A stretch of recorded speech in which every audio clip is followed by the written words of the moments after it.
a subdivision. Yeah. Simple. A subdivision. So a subdivision in the sense we buy a land. Let's say, it doesn't really matter. I just made it up. So buy this thing for 800k, and then I carve it in half. I sell that for. Why? This is no. Where's my what? A house, same house. If you rent it out, the rent is not going to pay for the back out. So it's rent sold for the same amount. So houses always have intrinsic value. That just means that little block on the back. So it could be 800k, it could be 700 square meters, it doesn't matter. Okay? And then if you go more expensive with a different house, works more expensively. And that little thing backyard might be worth, I don't know, 300-ish or 250-ish, whatsoever. You just created a soft equity. Right. What you can do is you buy that thing. You can do either sell it back, reduce it from by 300 and $400,000. Its valuation could be 700,000. Did you just see it became positive cash flow? You create some equity next. If you cash flow short, you can sell both, pay some tax, or what you can do, and what I always do is I sell the front for 700. The backyard literally cost me nothing. We put a stamp duty up there, you know, it's called 150,000. 150,000. Chances are you might going to build this thing, but did you also know that a lot of developers or people who try to developing property, they're knocking that things down. Yeah.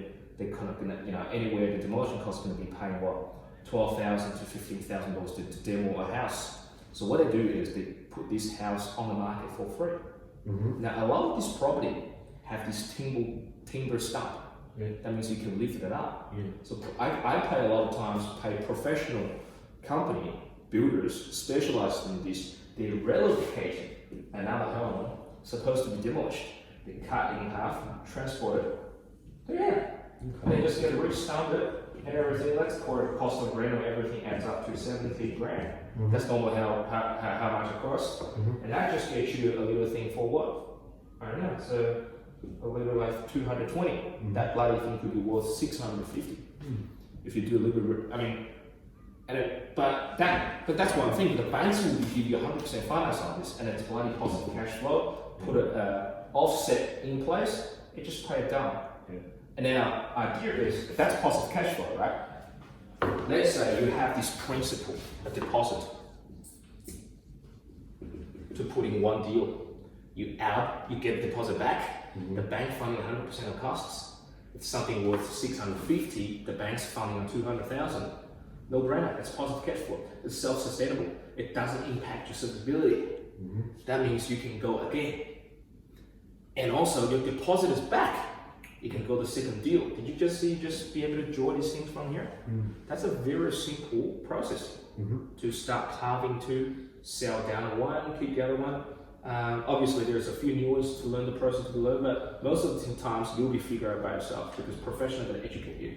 How do we get the block if we can't get the money? How do you get the block? Say that again, how do I get the property? You mean where to looking for, or how do you buy the property? Finance, if we're restricted on finance. Well, there's a few ways to do it. And again, it's a big question. You tell me, actually, how do you, let's just call it 800K, the property is 800K, the bank's lending, let's just call it bank's lending 80%, okay? Which is 640, that's a finance. How much need you to complete the deal? 60. And plus the stamp duty, let's call it 200. That's equity, right? So do you have this equity? No. Chances are yes. No, well, not in cash. Not in cash, but you can borrow it.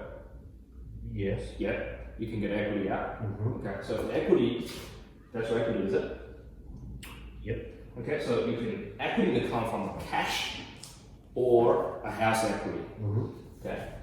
The issue is if you're pulling out of that little equity, you diminish the value of funding. Okay, so let's just say amount 640, the bank will be able to lend you additional 300 based on total borrowing capacity. Make sense?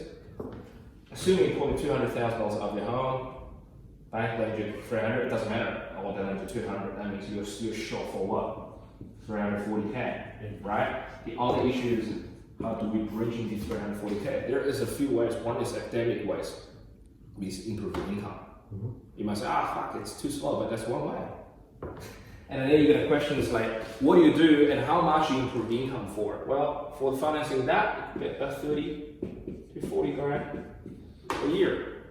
Okay, so the income could be coming from additional income stream, it could be a business, it could be side business, and then you start talking with the brokers in terms of what if it's side business, what are the criteria? They might say minimum 2 years of AVN. You might say, okay, can I accept minimum 1 year of AVN? The answer is yes. There's 250 different lending institutions in Australia, and you need to really dig in and explore it, right?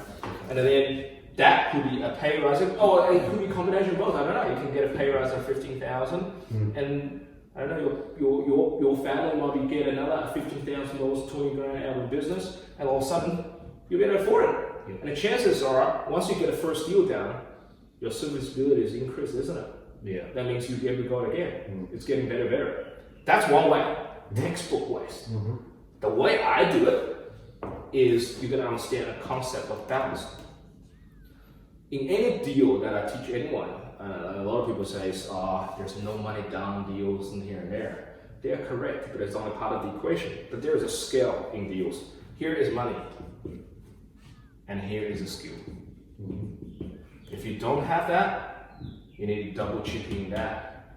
That means how you negotiate a deal with an agent, with a vendor, how you structure a deal. So let me just explain this briefly, how it works. So assume you have limited money, that means we have to double chip in skill. So assuming we want to get that 340 out of it, right? And instead of increase your thing, there is another way. Okay, another way is you can JV with some dudes. Maybe some dudes will be JV with you, and instead of, let's say you offer $300,000 borrow, that means you borrow $300,000 from the bank. Did you just change the capital stack? It's a zero balance again. That means I need to add another 340. That became 640. Make sense? In other words, some dudes just offer you 640 as an investment.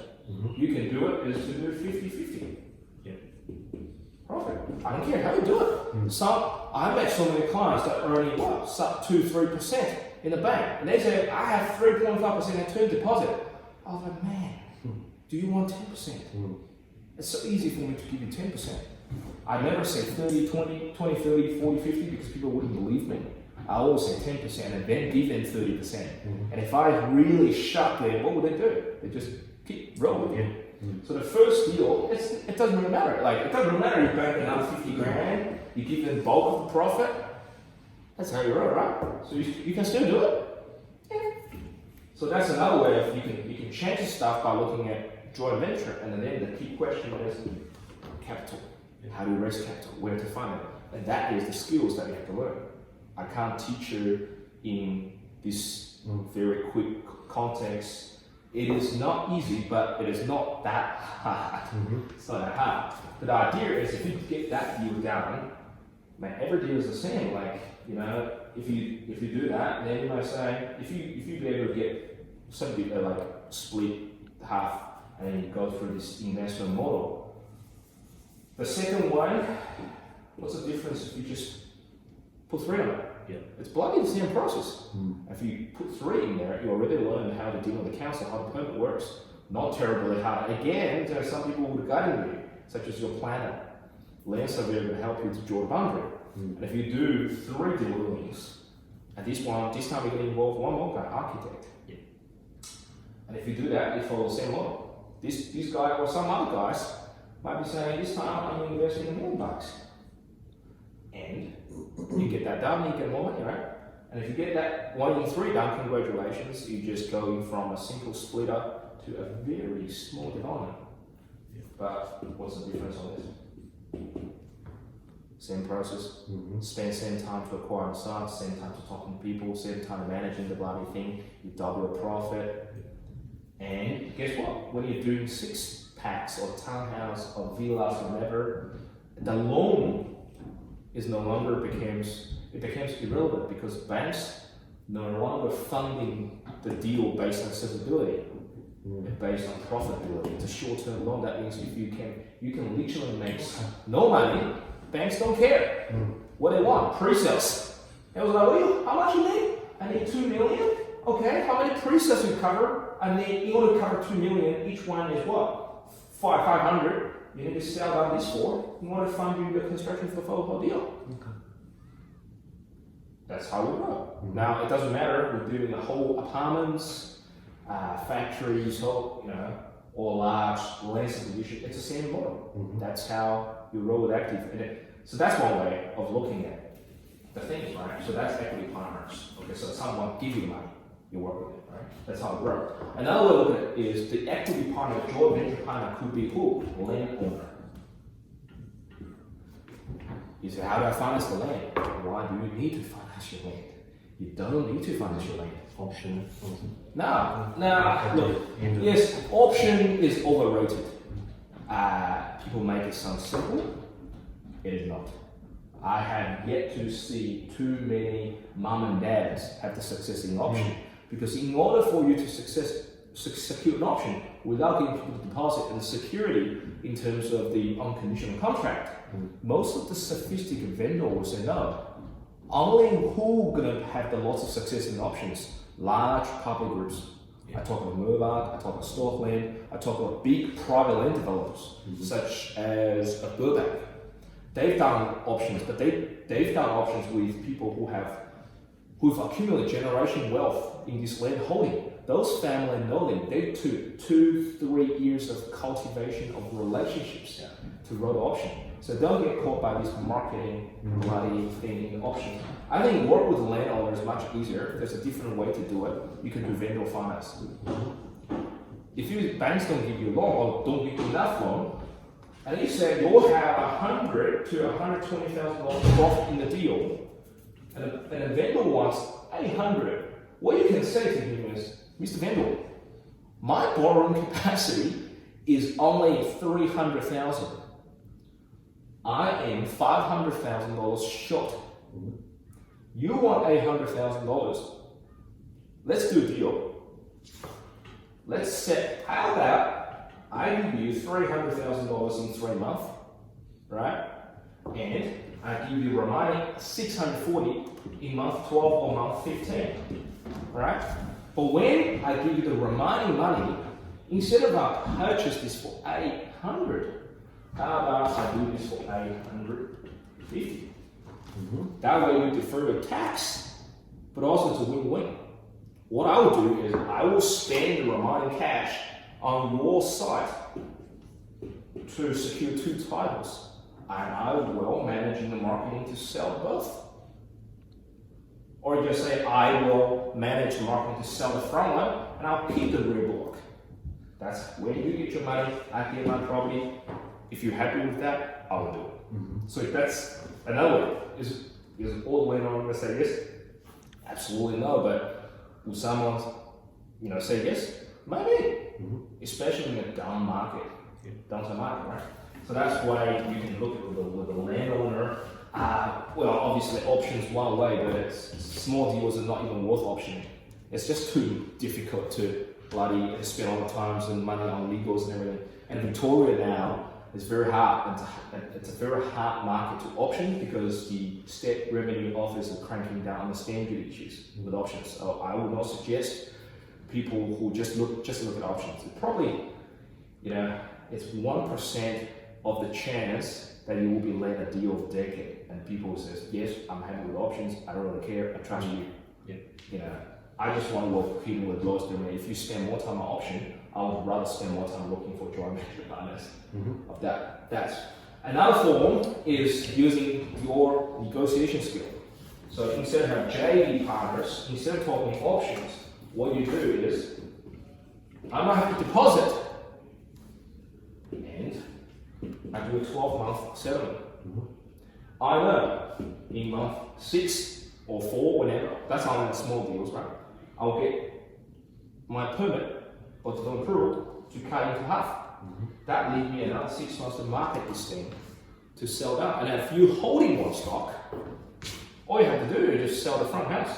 How difficult is that? It's not off the plan, it's existing. Yeah.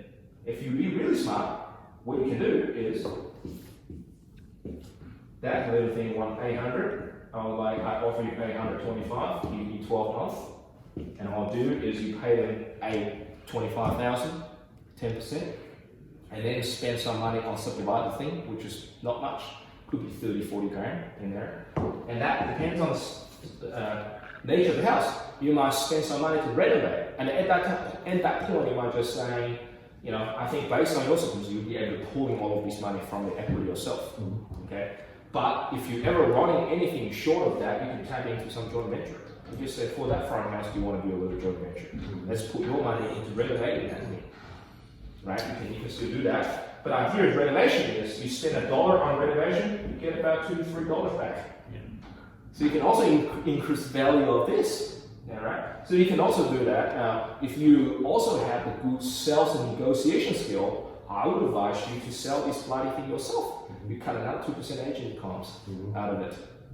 You know, I know this risks with agents, but most of the agents have no clue how to sell this thing. You're much better off because you invested in this.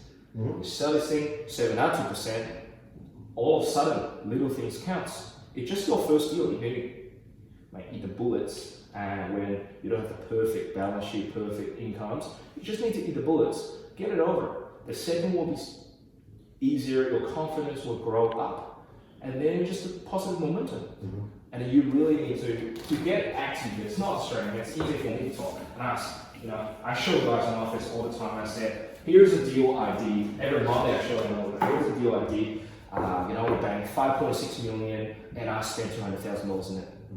And people just look like amazed. And until I took them into the actual development side, I would explain to them and I showed him like how this things unfolds. They start believing in what I do. What I do day in day out is, this is me, I start with, I surround with people who with JV partners. I surround people who could be my exit strategists, right? And the way I do exit strategies, part of what I do is I start sharing content as try to build an audience. And most people try to serve or grab your attention to say, hey man, just buy my stuff. And I was like, that's a shit way of doing it.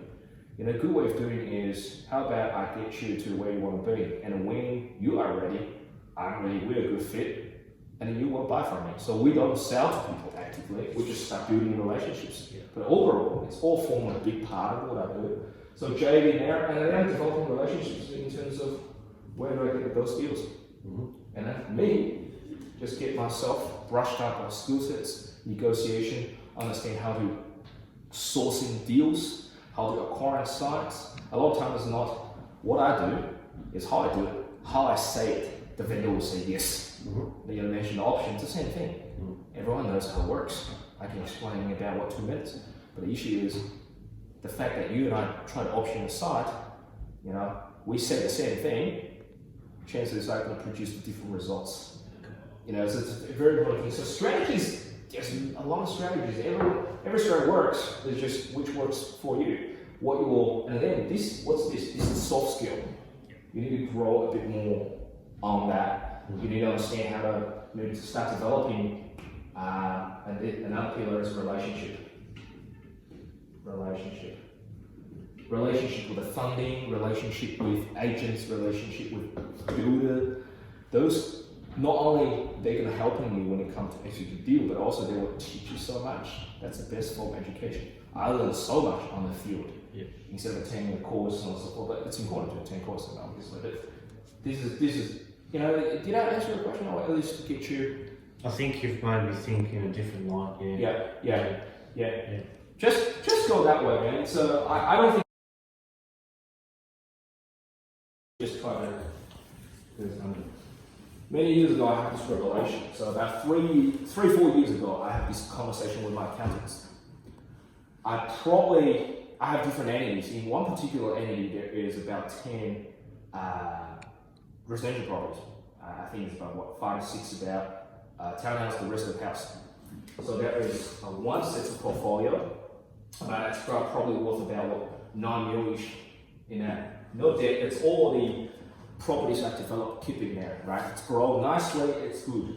The issue I'm facing with is after the maintenance, after all of the agent fees and everything, it's only generates about 2.5% yield.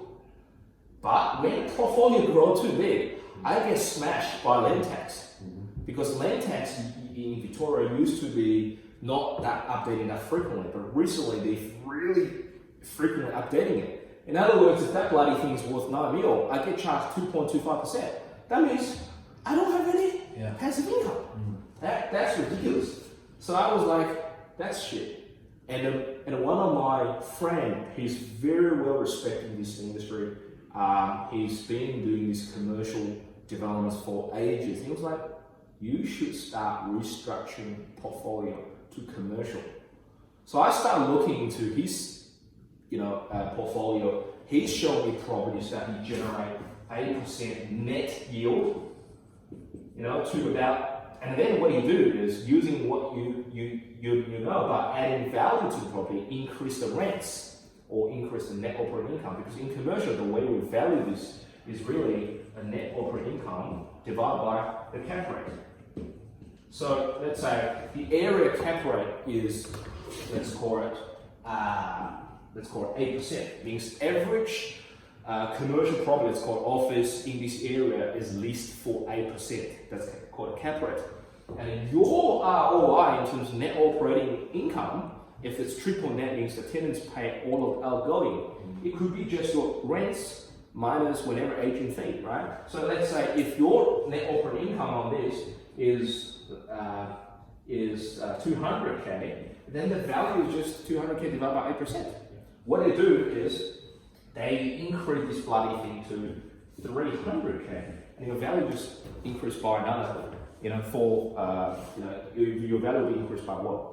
100k divided by 8%. And that's what they do. They show me how to churn up the return to about 10% or even 12%, and the valuation just increased dramatically. And banks love you because you've increased the sensibility. I want to lend you more. So they show me industrial developments that net them about up to about 15%. It just blow my mind. All you have to do is they buy a big shed, and then on the back they just re-engineer, cut big shed into smaller warehouse just by changing the footprint.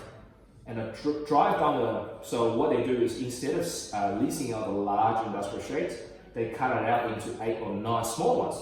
Each one is easier to lease, but lease rates per square meter shoot through the roof. And they just literally increase their whole value by another 500, 600. It's really, really fast playing. A lot of people are like, have you heard or you play Robo Kiyosaki's cash flow game? Many years ago. Many years ago. Yeah, I can't remember. I played as well. Somewhere. Yeah, I played as well. In his cash flow game, it's where it's kind of two things. There's one track, it's called slow track. Means we buying residential properties.